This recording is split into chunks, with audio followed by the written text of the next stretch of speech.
এটা ভাল খবৰ লৈ আহিছোঁ এই মুহূৰ্তত বিশ্বৰ প্ৰেক্ষাপটত জিলিকি উঠিছে অসম সন্তানৰ নাম আৰুণী কাশ্যপলৈ হাৰ্ভাৰ্ড বিশ্ববিদ্যালয়ৰ ৰেড ক্লিফ ফেলোশ্বিপ আগবঢ়োৱা হৈছে আৰু এই ফেলোশ্বিপ প্ৰত্যেক বছৰে পৃথিৱীৰ 50 জনলৈ আগবঢ়োৱা হয় আৰু বিশ্ববিদ্যালয়খনে এই ফেলোশ্বিপ আগবঢ়ায় নিজৰ ক্ষেত্ৰত অগ্ৰণী ব্যক্তিলৈ প্ৰায় 7 দশক ধৰি প্ৰদান কৰি আহিছে এই সন্মান আৰু আৰুণী কাশ্যপ এই সন্মান লাভ কৰা প্ৰথমগৰাকী অসমীয়া সাহিত্যিক আমি জনাইছোঁ অত্যন্ত এটা গুৰুত্বপূৰ্ণ খবৰ এই মুহূৰ্তৰ বিশ্বৰ প্ৰেক্ষাপটত জিলিকি উঠিছে অসম সন্তান আৰু আৰুণী কাশ্যপলৈ হাৰ্ভাৰ্ড বিশ্ববিদ্যালয়ৰ ৰেড ক্লিফ ফেলোশ্বিপ আগবঢ়োৱা হৈছে আৰু এই ফেলোশ্বিপ প্ৰত্যেক বছৰে পৃথিৱীৰ 50 জনলৈ আগবঢ়োৱা হয় বিশ্ববিদ্যালয়খনে এই ফেলোশ্বিপ আগবঢ়ায় নিজৰ ক্ষেত্ৰত অগ্ৰণী ব্যক্তিলৈ প্ৰায় 7টা দশক ধৰি প্ৰদান কৰি অহা হৈছে এই সন্মান আৰু আৰুণী কাশ্যপ হৈছে এই সন্মান লাভ কৰা প্ৰথমগৰাকী অসমীয়া সাহিত্যিক চলিত বৰ্ষত হাৰ্ভাৰ্ড বিশ্ববিদ্যালয়ত মই এই ৰেডক্লিফ ফেলোশ্বিপটো গ্ৰহণ কৰি লৈ ছেপ্টেম্বৰ 1 তাৰিখৰ পৰা মই হাৰ্ভাৰ্ডৰ চৌহদত বসবাস কৰিম আৰু মোৰ কোনো ধৰণৰ মানে ৱৰ্ক কমিটমেণ্ট নাই তেওঁলোকে মোক মাত্ৰ আহিব দিছে আৰু নিজৰ উপন্যাসখনত কাম কৰিবলৈ গৈছে গতিকে মই মোৰ বৰ্তমান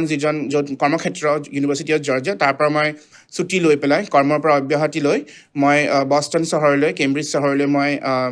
যাত্ৰা কৰিম ছেপ্টেম্বৰত আৰু তাতেই মই এবছৰ থাকি মই মোৰ এখন নতুন উপন্যাসৰ কাম হাতত ল'ম মই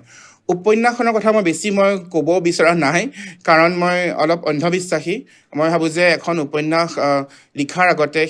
সেইখনৰ বিষয়ে বেছিকৈ ক'লে উপন্যাসৰ যিটো ধৰি লওক অনুপ্ৰেৰণা থাকে ইনস্পিৰেশ্যন থাকে